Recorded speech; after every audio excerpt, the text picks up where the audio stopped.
So welcome everybody coming in the chat. Let me know if who you are, where you're from. Is this the first coffee chat that you've participated in? If so, let's see it in the chat. Let's see where everyone is from. Hello, everybody. Hello, hello. And it's just always a curious thing, isn't it? You know, when you start getting settled in. This is my momentum for the rest of the day, this every other Friday chat. It really gives me energy. So we've got Tucson. It's hot out there in Tucson. And Maureen, it's always good to see you too. Welcome back. And Jersey. Oh, so Trish, there's a Jersey in the house. Kristen. Southern VA, Virginia, Philly, hello, Indiana in the house. Orlando, oh, okay. Go Hawks. Wait a second, which Hawks?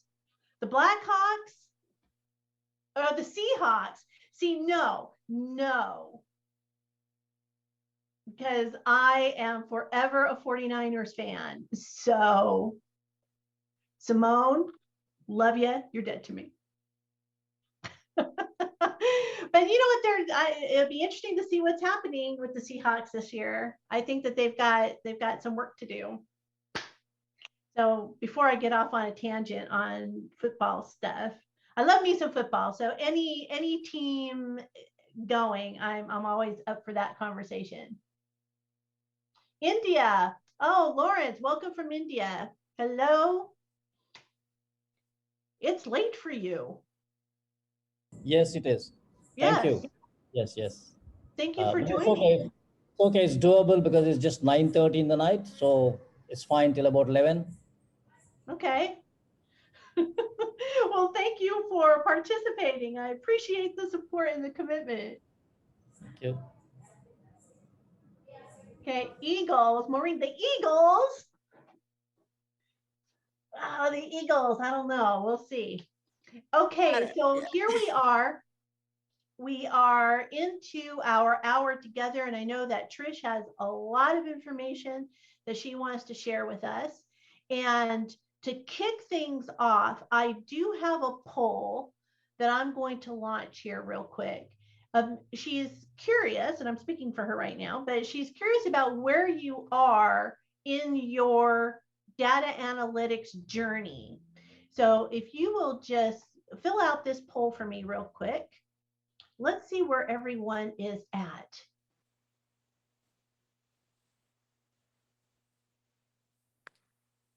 Hi, Michelle.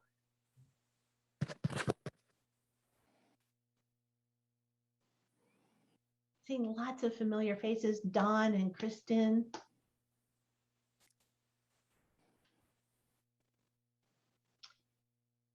Oh, Dr. Bob is in the house.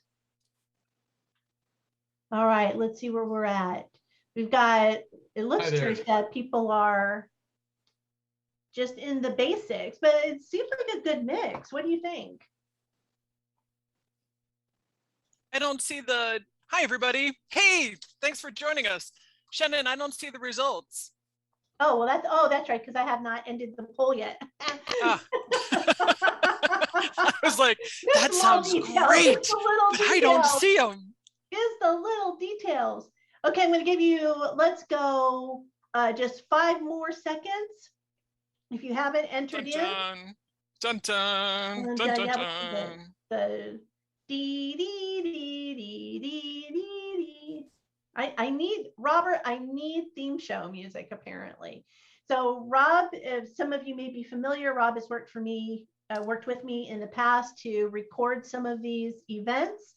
And we're once again just practicing with some live streaming. Nobody is viewing on the other side of that, but we're just sort of practicing with that to see what sort of results we end up with. And here we go. Let's end this poll. Let's share the results. There you go. Awesome. Yeah, good. Not pretty much industry, pretty standard for the industry. Right now, where we're at, as far as analytics Recording is in concerned, progress. as far as where analytics is concerned across actually the entire people profession. So in L&D, in OD, in HR, in the broader scope of HR, we're only at about 20% adoption. So this is not unique as far as your representation in where it is that you're at currently with analytics. So that's cool. And some people go, well, we're late to the game. No, you're actually right on time. You're right on time. So we're going to start off with, just to really jazz up a Friday morning, we're going to start off with something super scary. You ready? You ready for super scary? Now that there's a screen between you and me, like it can't be that scary because it's virtual. But all right, so what I'm going to do is I am actually going to bring up a people analyst job description. Are you ready for this? Are you ready to see like what all is involved? Now, this is not at all to suggest that anybody here is necessarily looking to be on the people analyst track, although some of you may be in that position or entertaining moving into that position. But a lot of what we're actually going to talk about today is augmenting our current people practice, augmenting our current learning practice with data analytics. But what I want to start out with is, let's look at something that some people might think of as a job description. For some, that may sound kind of super scary because it may involve a bunch of stuff that doesn't necessarily appeal to us in L&D. But that's what I want to see. That's what I want to go ahead and find out. So I'm going to go ahead and share my screen here. And I'm going to bring up this job description. And then what I also want to do is I'm also going to put this job description. Give me 1 second here. I put the link in the chat. Oh, is the link in the chat? Oh, great, Shannon. Thank you. Okay. So let's have everybody go ahead and you can view it locally on your machine, or I'm just going to scroll here a bit. And you guys tell me if you're reading it on the shared screen. Just put scroll in the chat for me, if you would, please, and I'll go ahead and scroll as we need to go. Nice. That's awesome, Dawn. That's great. Thanks, Nancy. Thank you, Michelle. Let me know again when it's time to scroll. And Nancy's like, keep going, keep going. That's right. Nancy's our speed reader. Slow down, Nancy. Thanks. Thanks, Becky. Dr. Bob, slow down. Bob, you owe me a phone call. I know. The note is right here in front of me. I was busy writing checks all week. Oh, whoa. Yeah, I'll tell you why later. All right, how are we doing? Ready for more of the qualifications here? Hey, I have a doctorate in public administration. Is that a requirement okay? You'd have to ask these guys. They're the ones hiring. It's a good question. It's a good question.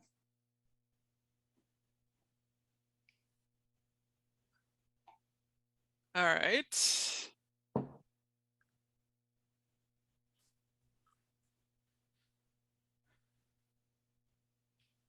So we're down into the extra ingredients.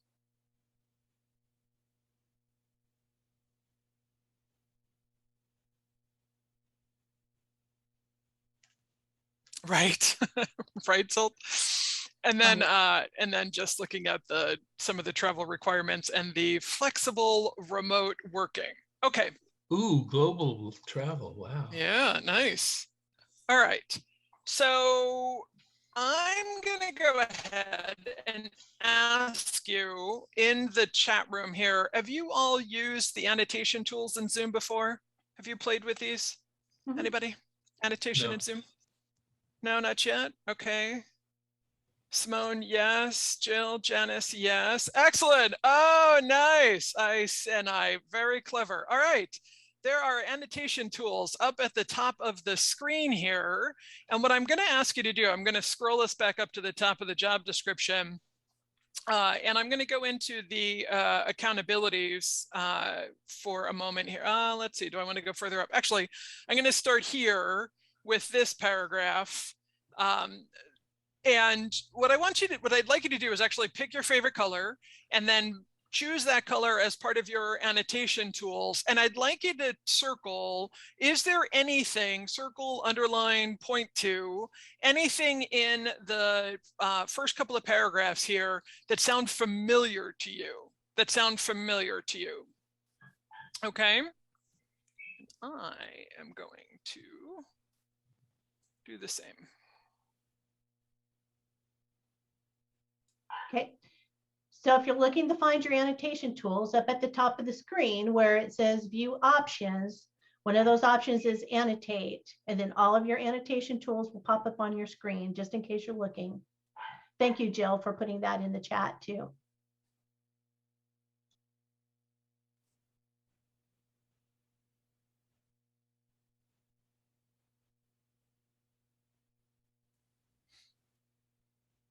Awesome.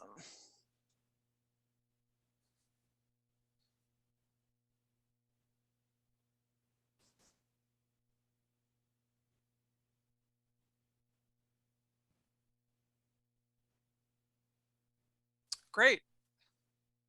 So already actually a lot of familiarity. I mean, there's familiarity here with at least some of the background that's available here, right? So some people are talking about that they even have familiarity with statistics, at least a working level of statistics, some with data and computer science, right? Not as many as perhaps some of these other areas, but psychology, sociology, being able to learn from authorities, being able to interdisciplinary, right? Being able to connect and work on a team with colleagues, build a work environment, great, work with the unexpected. Who is not well versed with working with the unexpected at this particular point in time, right? Excellent. Janice, oh, I see, STEM degree, excellent. Okay. So there's already familiarity, I think, here just in this opening paragraph, which what is really a get your geek on people analytics management job. And Shannon, I'm going to scroll in just a second here. Would you mind taking a quick screenshot before we move on?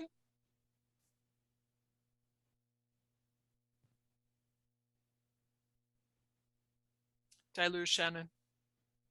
Sorry, I was on mute. There you go. We're good. Okay, cool. So I'm going to go ahead and clear these.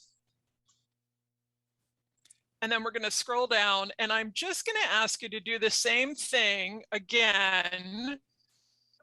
Favorite color, and in the accountabilities, the same kind of thing. Which of these elements in these different bullet points actually sound familiar to you, or are something familiar in your experience?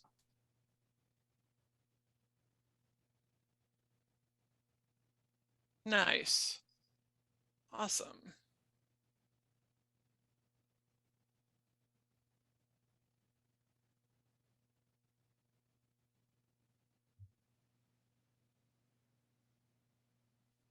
Very cool.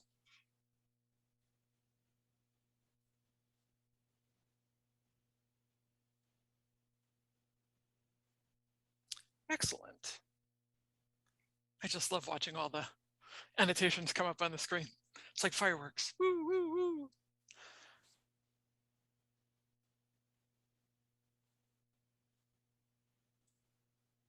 This is awesome.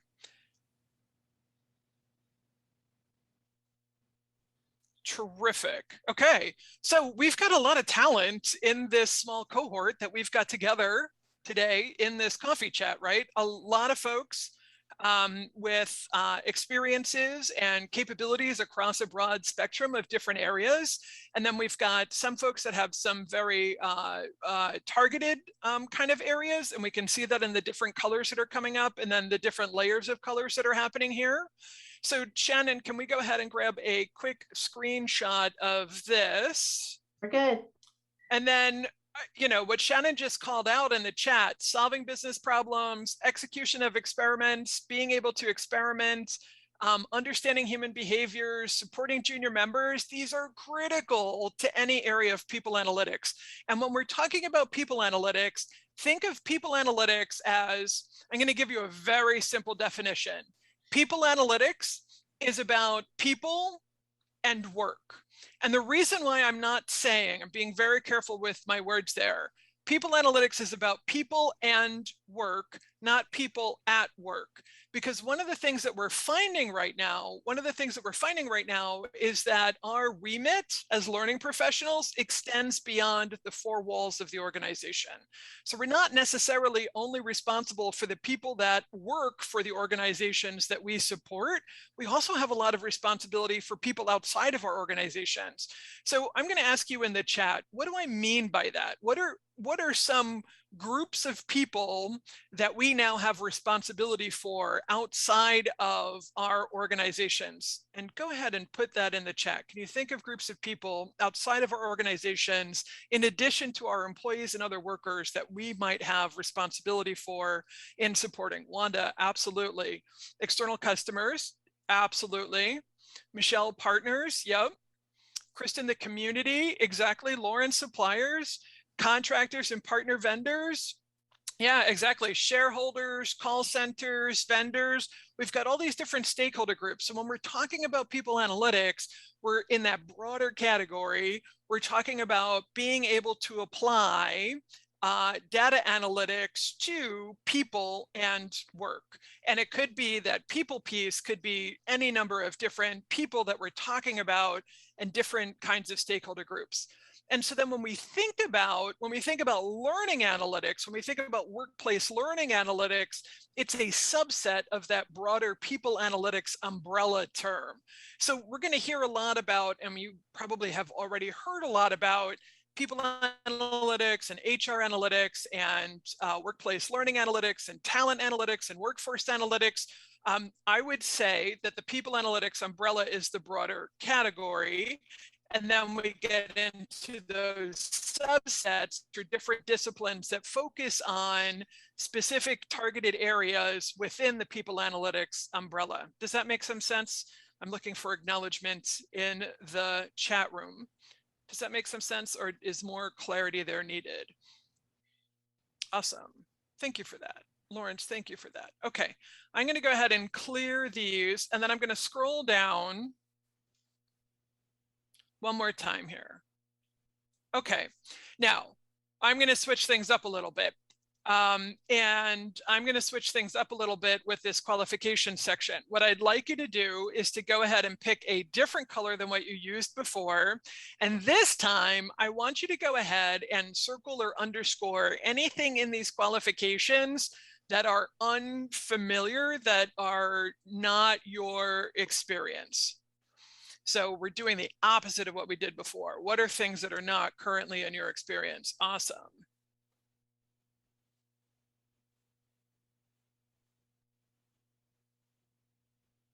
Great. Okay, and I'm seeing a bunch of stuff pop up here. So, all right, some of the terms that are here in the qualifications that have a tendency, while you are all working on this, some of the terms that can throw people in here are words like, or phrases like, multivariate statistics. Does anybody have a definition, or can just give us an informal definition or explain what multivariate statistics are? Anybody want to take a shot at that? Either in the chat room or coming up and coming off a mute to speak? I think, can you hear me? I think it's Yes. when you're looking at more than one variable when you're running an experiment. So it's, you know, you're not just running an experiment or something to look at one thing. You have to look at several different variables that may play into your insights and decision making. Beautiful. That was fantastic. Woo! That was terrific. That's exactly it, is that there are more than one, there's more than one factor that's usually contributing to some kind of phenomena. And what we're usually looking at, even in learning analytics, is a people-related phenomena. So what are some people-related phenomena that we're looking at? As an example, people-related phenomena could be about performance, right? So we have a population of people who maybe aren't performing at the level that the organization needs them to.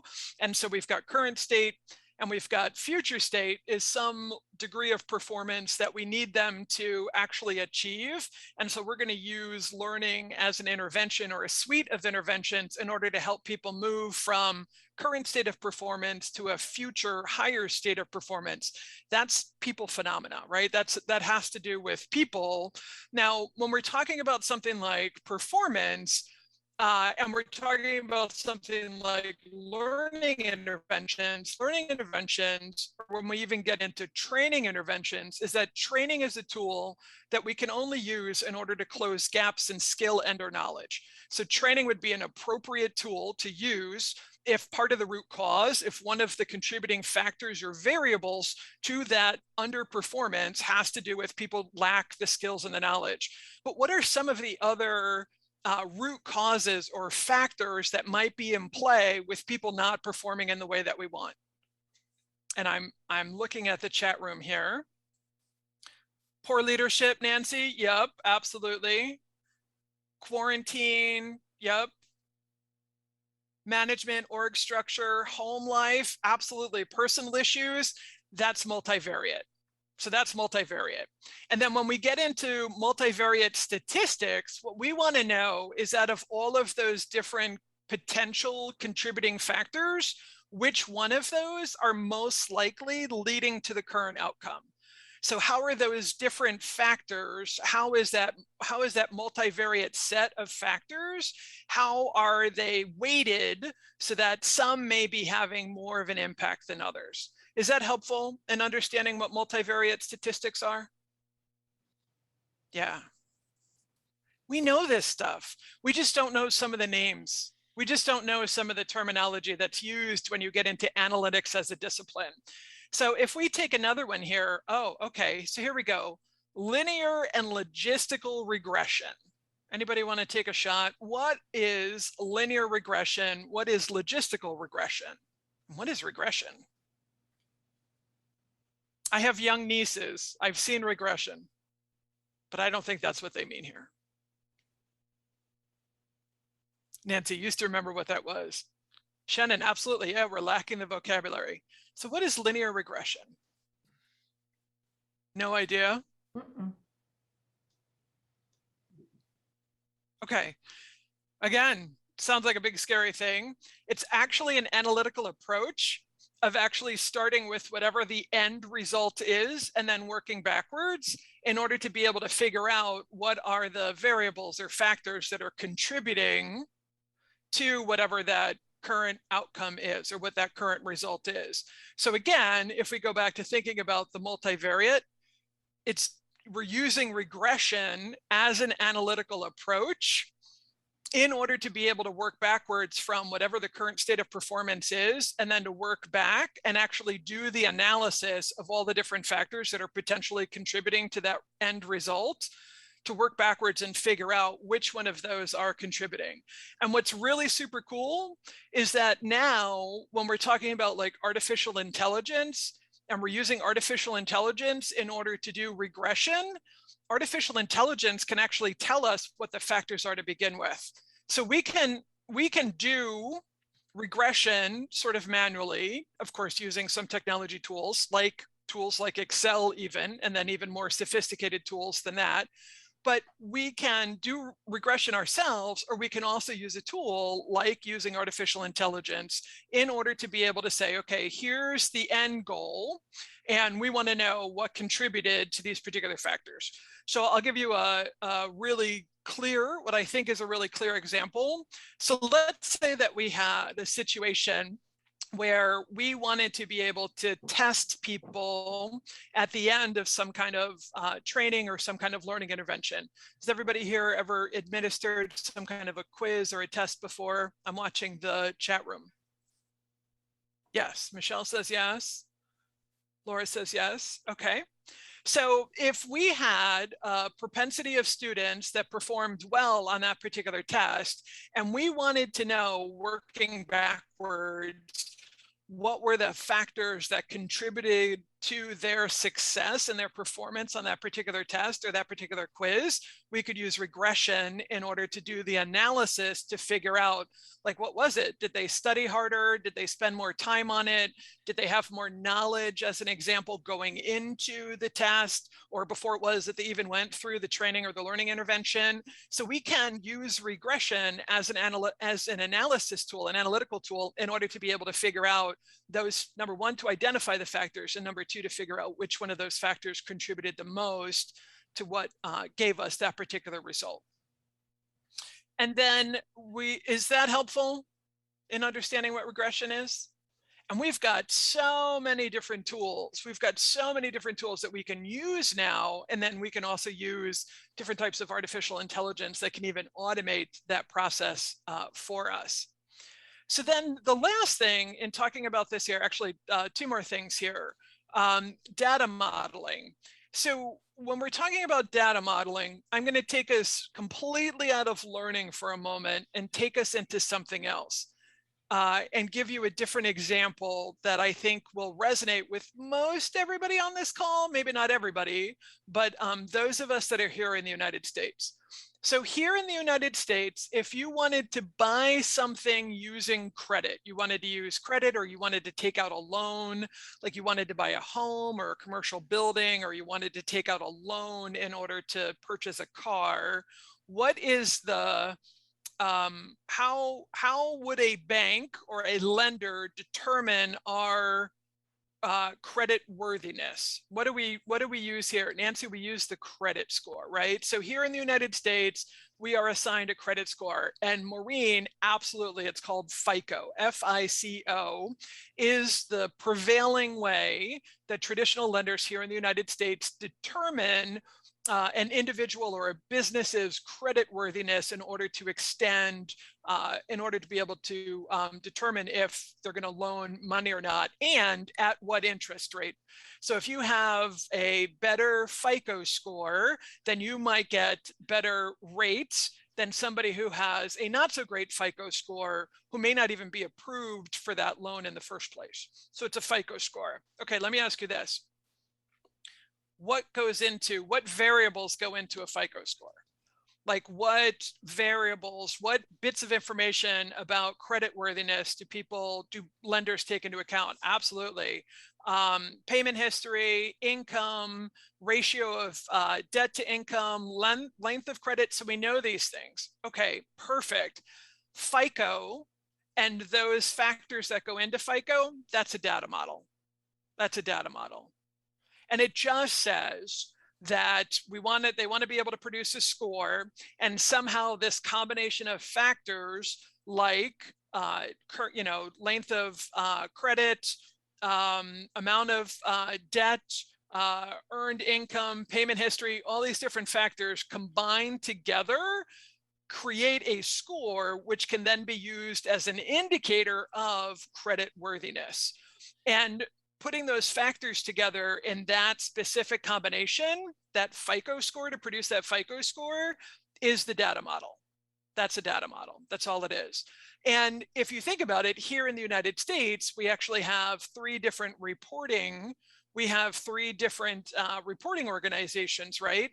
So like TransUnion and Experian, and each one of them they all use a FICO score, but their data models and their algorithm that's based on those data models are slightly different. And that's why we can see, if we pull our individual credit report, we have a slightly different score. We could have a slightly different score with the different reporting agencies. And so that's what's happening with that. So that's multivariate, statistical, to produce an outcome, a FICO score that actually means something, right? There's something attached to the FICO score, which is it's supposed to be an indication of credit worthiness or not.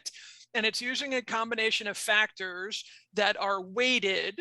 And as a matter of fact, with FICO scores, if you're applying for a loan for a house versus a loan for a car, they might change up how it is that each of those factors is actually weighted depending on the thing that you're applying for credit for. So within the data model, they can actually tweak their algorithm in order to be able to weight those different factors differently to produce a different result, because they're trying to determine a different interpretation of that. Does that make some sense?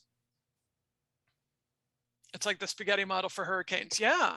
And it's like actually what we've been experiencing with what's going on with the pandemic, right? We've got different organizations that have put together different dashboards that are based on different factors coming together in order to be able to provide some kind of a result. So that's what's happening with analytics. And so the last little bit is down here at the very last bullet point, is that there are some tools that we can use to help us be successful in putting together our own data models, being able to do multivariate statistical analysis of things that have to do with the learning function, or have to do with our learning solutions, or have to do with our populations of people, or anything around L&D.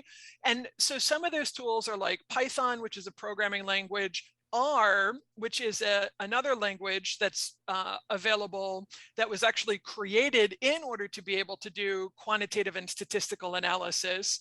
And then we've got SAS. So that's software as, well, SAS is, again, another way of being able to do the analysis, but it's SAS, it's a company.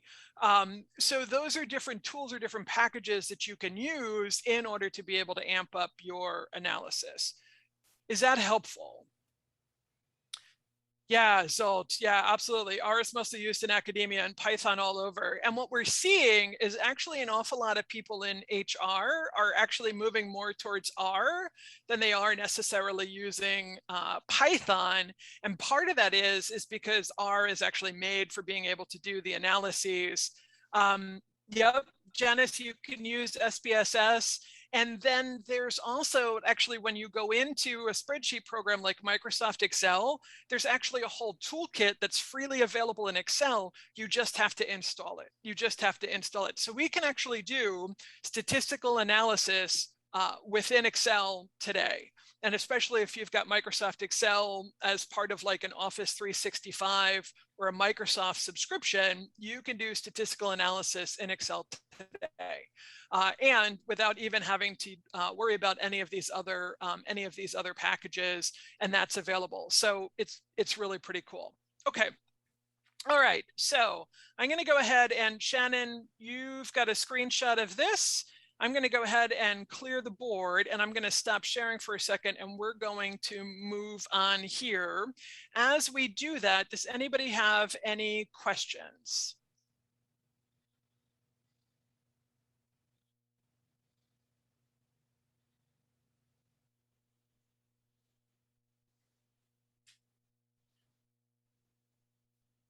I see a hand raised, like a physical hand raised. I see Nancy. Yeah.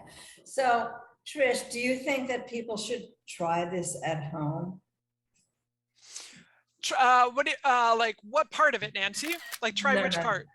I'm kind of being facetious, but yeah, I don't do analytics, but I think I understand, you know, what kinds of decisions go into figuring out what are all your variables, you know, all the upfront stuff.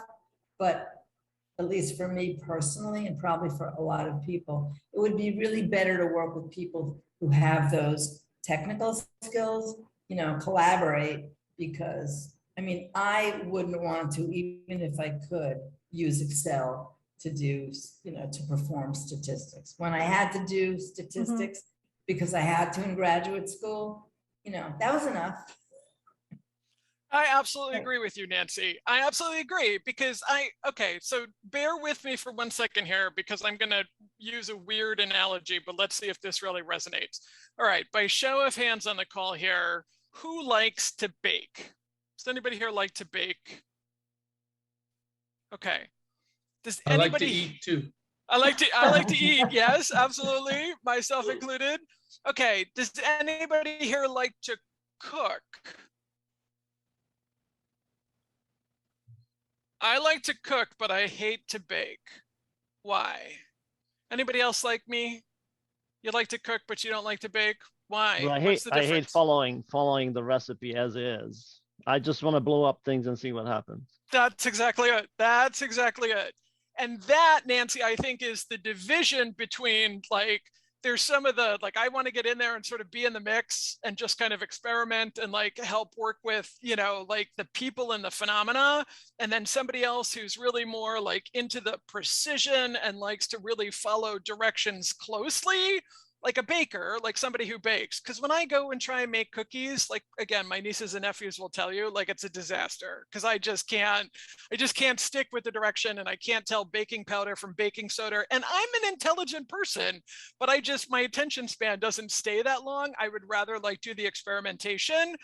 So if we can, it would be great to be able to work with somebody who's got more of those technical skills that likes to do the statistical piece and likes to do sort of the heavy lifting on the quantitative analysis. And we can partner with people in order to be able to do that. And here's kind of the not so secret about data analytics applied to people analytics overall. And I mean, I'm talking like the nerdy stuff, like what we just looked at, is that the nerdy stuff is about 20% of any analytics project. 80% is about all the other stuff that has to go into it, right? Because we've got to start with, it's not just about the math and it's not just about the analyses, it's about being able to get to questions of value that make a difference, like that are worth even spending time on. So we don't even necessarily want to go through the exercise of an analytical methodology on things that don't matter. We want to be able to apply that as a tool to things that matter, because even once we have the analytical output, what do we need to be able to do with it? What happens? We generate the analytical output and we find statistical significance in whatever kind of variables. And then what? What happens? Nancy, absolutely. Like knowing what the true problem is versus the causes. Yeah, absolutely. So once we have the analytical output and we can pair with people in order to be able to produce that, if we don't feel like that's our thing ourselves, then we need to be able to take that and champion that within the organization to either help ourselves and, even better, others make a people decision based on the analytical output, and that to use data-informed insights in order to help people make better decisions. But just because you created it doesn't mean that people are necessarily going to use that analytical output. Do I have some people in the room that work in analytics where you're finding that actually the challenge isn't necessarily the math or coming up with the analysis or the analytical output, it's actually getting people to actually use that or trust that information in a way where they actually apply it? Yeah, it's all about the people. So I want to show you something pretty cool. I'm going to show you two things that I think are pretty cool. Let me switch my screens here. And one is, I am going to take you into, one moment, please. Okay, so one of the projects that I am working on, and let me just bring myself back up here. One of the projects that I'm working on is actually with the CIPD out of the UK. So the Chartered Institute for Personnel Development, CIPD, they're based out of the UK, and we're actually working on a big analytics program to help develop analytical skills, people analytics skills for people that work in the people profession. And we've got a big training and development online program that's launching later on this year. And one of the things that you can actually go and take a look at is on the CIPD website and on some of their partner sites, is you can access resources that are completely free that'll help you get started down this path. So let me introduce you to one that I think is going to help you.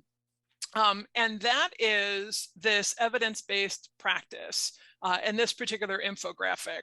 So when we think about data-informed decisions, helping ourselves make better decisions about our learning function, about our learning solution, about the learners themselves, about other people that we're working with or other people phenomenon that are happening inside our organizations or outside of our organizations, where does that fit with our experience and our expertise and the experience and expertise of others that we work with. And we saw in that job description that one of the key things that they were looking for, even in somebody who's like a people analytics manager, is that you need to be able to draw the expertise from other people and be able to contribute your own expertise too. And what's really cool about this is that we can put all of that into practice, because like, as you can see up here at the very top of the screen, when we're talking about an evidence-based practice, we're not just talking about data. Data is just one out of 4 different forms of evidence that we can use in order to inform our decision-making. So I think one of the things that sometimes we get stuck on is that people think that being able to use data and analytics somehow supersedes our expertise and the experience that we may bring to the decision-making process and that of our stakeholders and our peers, but that's not the case. We can actually use these things in combination. And evidence-based practice is all about this idea of, now that we do have more and more data and analytical capability at our disposal, how do we use that in combination with the other 3 different types of evidence in order to be able to improve our decision-making process? Is this helpful to see an infographic like this? Mhm. Yeah. And Yeah, I like this because this is what we do. Yeah. Right? This is what we do. So when we think about the organization and the stakeholders and the practitioners, specifically those 3 out of the 4, that's where we spend our day to day. So again, I think it's all about recognizing what we are surrounded by, right? Exactly. And honoring what it is that we're already doing and seeing how that already fits into an evidence-based practice. And you're going to see in a moment, there's a lot of overlap in an evidence-based practice. And I would also say in performance consulting, and then also in a straight up analytical methodology. And really what it basically all comes back to is based on scientific method. These are just iterations of scientific method, over and over and over again, and doing, in some cases, what we would look at as good research design. And we can get really, really heavy with it, or we can get really, really light with it and be able to get really good results.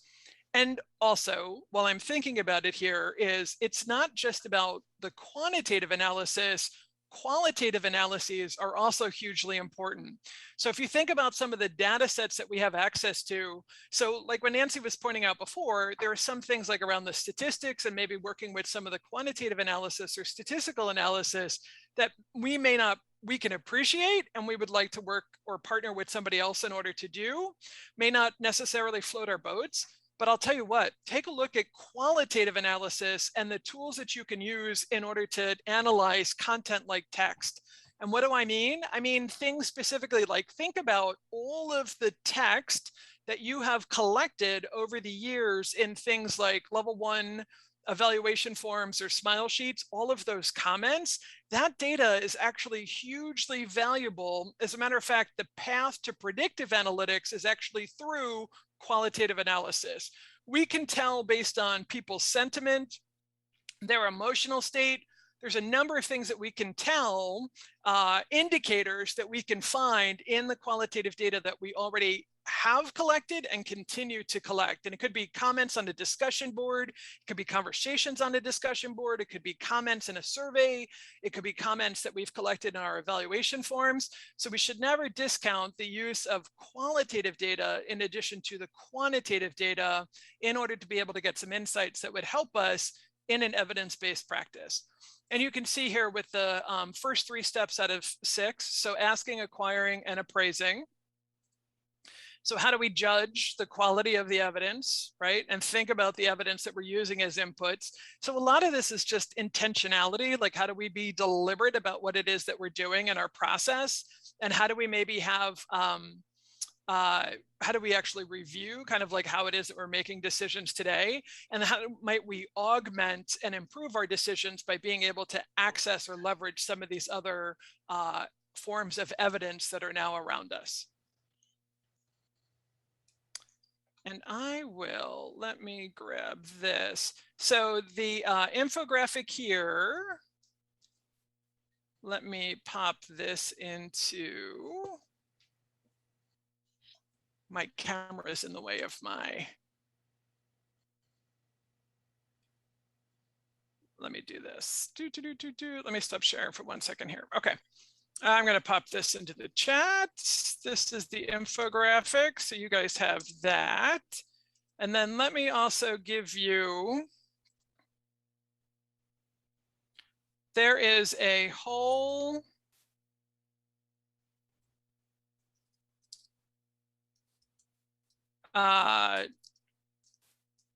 website, microsite with the CIPD that's dedicated with a whole bunch of information about how do you apply evidence-based practice, how to apply evidence-based practice to your practice. So in this case, if we're talking about learning. So now what I also want to show you as another cool tool here is, and just give me 1 second here, and I will bring this up on the share. And that is an actual analytical framework. So this is the 6-step people analytics framework that we're using at the CIPD that walks you through a recipe, if you will, right? So here are the steps. Here's how you go from a question all the way to validating results in 6 steps. And again, you're probably, this is going to be familiar.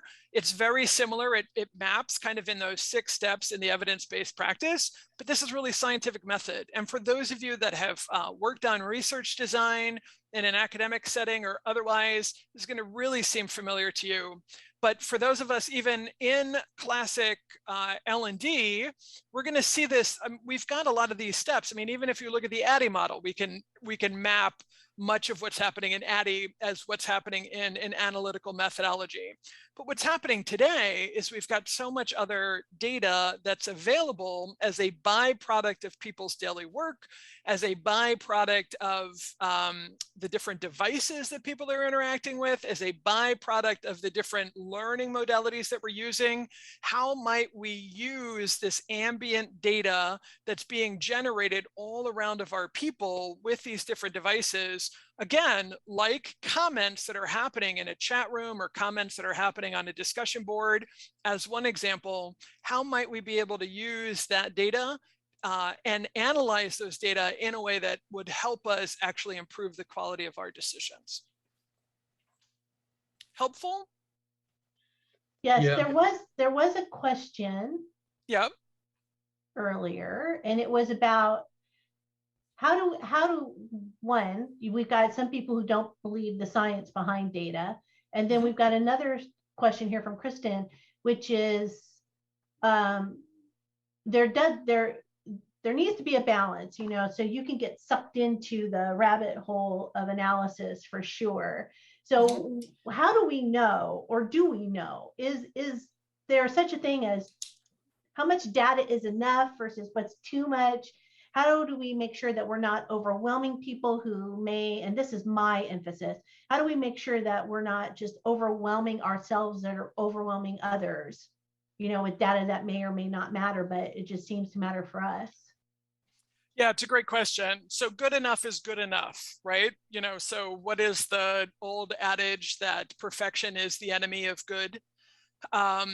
So what we need to remember is that anytime that we're applying an analytical framework within the context of work, what we're trying to do is we're trying to get at a business result and a positive people impact result. It's not an academic exercise, right? We're not trying to create the best algorithm.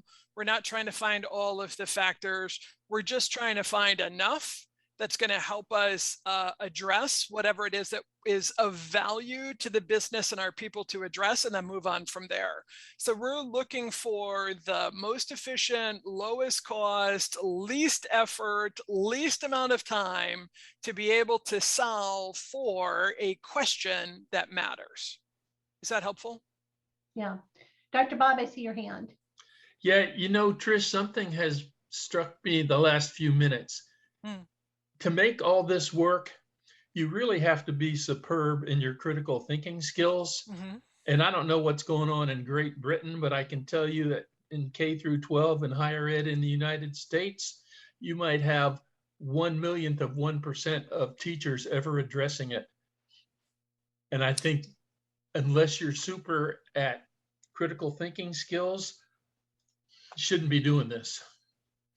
Well, I think I agree with you in that we need to apply critical thinking skills, but I think we have it within us in order to pull that out. I would say that creativity and that problem solving and looking for an honest answer. One thing that you have not heard me say on this call or previous calls or anywhere is that we're using this as a way to prove that our solution worked.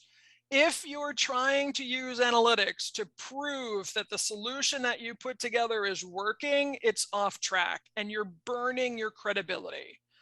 What we want to know is we want to know if it's working or not. And if it's not working, how do we be honest with our stakeholders about that and then give them a plan and ourselves a plan that says, okay, we understand that this particular solution is not working in this particular way. Here's how we're going to address that. Here's how it is that we're going to fix it. And I think, Bob, that's an example of critical thinking, and then also being courageous in our professionalism to actually be able to use this as a form of evidence, as a lens that helps us actually improve so that we're driving towards we're taking responsibility and we're driving towards the desired results that we want to achieve.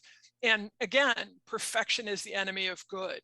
We're not going to get everybody on the bell curve, no matter how great our analytics or how much quality data we have access to. We're not going to get everybody on the bell curve, especially the laggards in the back, to be able to be like the high performers, right? We're not going to be able to solve everything with the people solution, but what we're trying to do is we're trying to use this as a tool to make an impact that moves us and our people and our organization that much farther, some percentage that actually has meaningful impact forward. So as an example, if we use this in order to be able to analyze how well our instructional design is performing or how well our instructional delivery is performing, we could use analytics as a lens of being able to determine what's working and what's not working, and then how it is that we might fix it. And then we have to own up to that we're not looking for our solutions right out of the gate to be perfect. We're looking at being able to do that first hypothesis and bring that to life. And that becomes iteration one. And how might we use analytics in order to be able to improve on that iteration so that we're moving it closer to getting the results that we want. And Shannon, that's the answer to the question, is when do you stop? You stop when you are now performing at the level of expectation, right? What is the quality standard that you need in the results that you're producing through your interventions, through the function, through your capabilities that's delivering the expected results? Then we can stop. We don't need to over optimize. We don't need to under optimize. What we're trying to do is we're trying to optimize for that optimal, that sweet spot of performance. Does that make some sense? And we can all contribute to this, right? Like, again, we don't have to necessarily be the ones that are collecting the data or cleaning up the data or analyzing the data or performing the statistics on the data. There are different points. Grab your annotation tools again and your favorite color. Which of these steps resonates with you? Like, if you just focused on one of these steps or two of these steps, like, which ones do you feel like you've already got some mojo around? That's a Renee McClay statement, by the way. Which one of these or a couple of these do you feel like you already have some mojo around? So go ahead and grab your annotation tools and let us know. Where would you focus your efforts? Where would you most best contribute? And here's the cool thing is that a lot of the folks where it really resonates with them to do the data prep and the data capture and doing the analysis and the statistical analysis, the other pieces don't resonate with them. They're not the ones that they don't often come up with the questions. They don't know the questions to necessarily ask. It's you with your domain knowledge that actually contributes, because again, in producing the analytical output without any kind of context and without the ability of being able to champion it and actually use that in order to drive action through decision-making and action, then it's just a wasted exercise. It doesn't matter how good the analytical results are, it just becomes a wasted exercise if we generate it and no one does anything with it. So I call it the bookends. There are the things that we can do up front in the upstream, and I can see a lot of the circles and the stars that are happening there. And then a lot of the stuff that's happening in the actual application of it and bringing it into the organization and helping to influence and persuade and socialize throughout the organization, being able to use this as part of an evidence-based practice. But we don't necessarily have to be the ones that are crunching the numbers. Excellent. Shannon, do you want to grab a screenshot of this? Sure. So we can all play a part, and that's what I'd like people to see. So it would be helpful, to Bob's point, we need the critical thinking skills, because part of it, regardless of where it is that we play in these different steps, is that we still need to be able to be judicious about the evidence or the quality of the evidence that we're using. And we need to, because again, that's about credibility. If we're going to bring this into the organization and socialize analytics and analytical output in an organization to help others and ourselves and our teammates to make better decisions, then we have to have some integrity behind that, right? We have to have some credibility. And in order to be able to do that requires the critical thinking skills. And it also requires being numerate on some level. And so for those of us that go, you know what, I'm a people person and I don't like math, that's fine. You don't necessarily have to fall in love with math, but fall in love with what math can do to help you serve people better. And again, you don't have to be the brains behind all of the math that's happening and all of the analyses that are happening, but how is it that you might be able to take that and pull that forward? Get somebody else to do the math. Yeah. Also do the math, right? Yeah. Exactly. So I'm going to stop sharing for a second here. And I know we've got about 5 minutes here to go. Yeah, and if I may, just real Yeah. quick, Trish, I'm going to share my screen, and part of today's incentive was a giveaway to be with, spend some one-on-one time here with Trish. So I'm going to share my screen so you guys can enter the raffle while Trish is wrapping up the conversation. Is that cool? Sure. All right. And so here we go. What you're doing is, if you want to participate, if you want to be part of the raffle, which who wouldn't want one-on-one time with Trish, using your mobile device or on your computer, pin.umu.com, you're going to enter in that pin, click join, enter in your name. Okay, Trish, go ahead. Cool. Awesome. I am.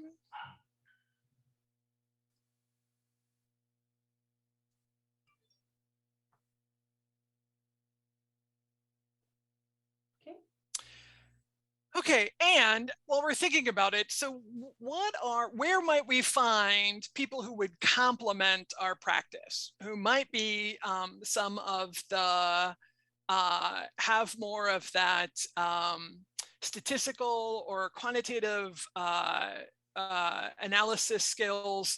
Who might we partner with? Like, how might we source people to partner with? Nice, I like that. Looking to recruit. Thanks, Zalt. Thanks, Zalt. Industry coalitions, finance. I love it. I love these ideas. Yep. Where else might you be able to source? Market research. Absolutely. I love it. What about external to the organization? Where might you be able to find? Yeah. Absolutely, Jill. College statistics class. Absolutely. We've got a whole bunch of people that are doing, data science boot camps.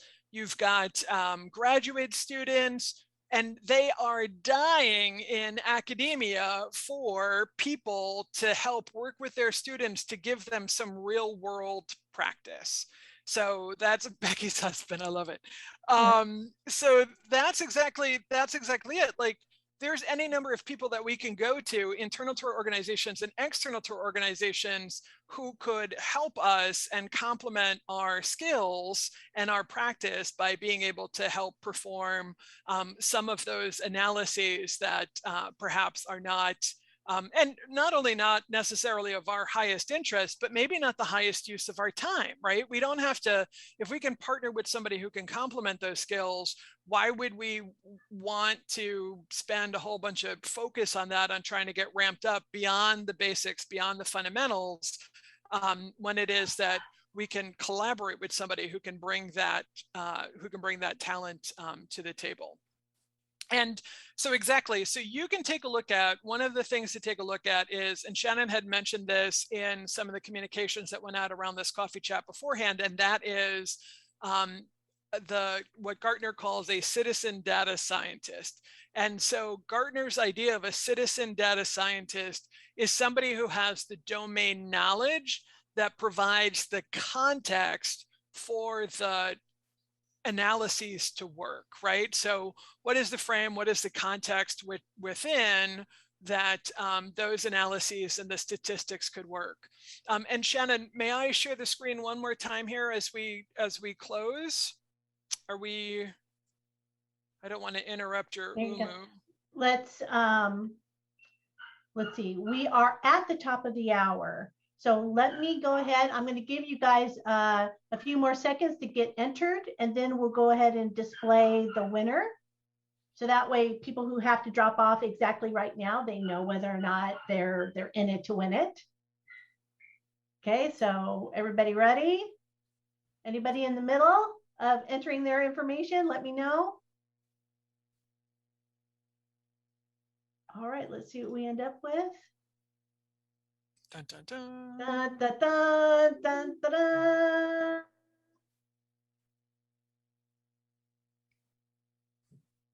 This is pretty. It's cool, huh? It's random. Charlene! Yay! Charlene! Congrats, Charlene. Excellent. I will find you and I will get you hooked up with the Trish Yule. Thank you. And thanks everybody. Thank you for entering. Thanks for investing your time today. I'm going to show you just this last thing, and that is just a quick image as we wrap. And Shannon can send out the link to this, but here's actually just an idea of the types of traits of a Gartner citizen data scientist. And so again, I would appeal to you, my peers in learning and development, that we don't have to overnight become math nerds. Again, we should have a working and fundamental understanding. We should have a basic understanding of math.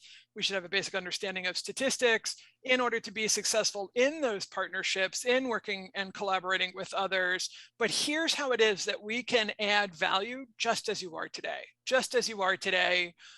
in the different ways that you're already contributing value to the people in the organization.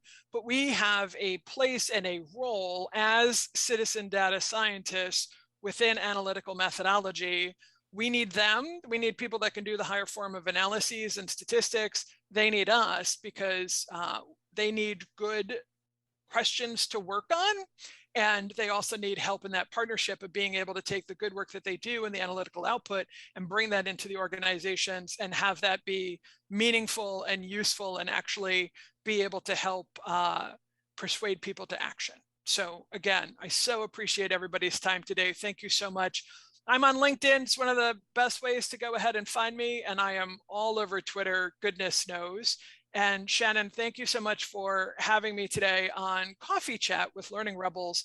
Yay cake. Thank you. Thank you. And if you can stop sharing your screen. So thank you everyone for joining me today. Next, for those of you who are new, our guest features sometimes do have a small charge to them. Our general coffee chats are free and every other Friday. And the next coffee chat is all about communicating change. So that is not this upcoming Friday, but the Friday after. I think that's October the 1st. So be sure to sign up for that. That was in your reminder email that you got from me for today. So I hope to see you all there. And thank you, Trish, for your time. I do appreciate it. And it's just, there's just always so much to unpack, isn't it? Data is like an onion. You know, the more we peel back, the more we discover and the more we find. And I think that really, if we could just sharpen our questioning skills and sharpening our observation skills around us, I think that even that would be a great improvement in what we do and in the data that we find. So thank you, everybody, once again for joining me today. So happy Friday, everyone. Yay. Yay. Recording stopped. And Shannon, we promised that people could submit questions as they had Yes. a chance to sort of digest. Yes. Oh, So thank you. Yep, in the follow-up email that you're going to get from me, today's Friday, so you'll get it on Monday.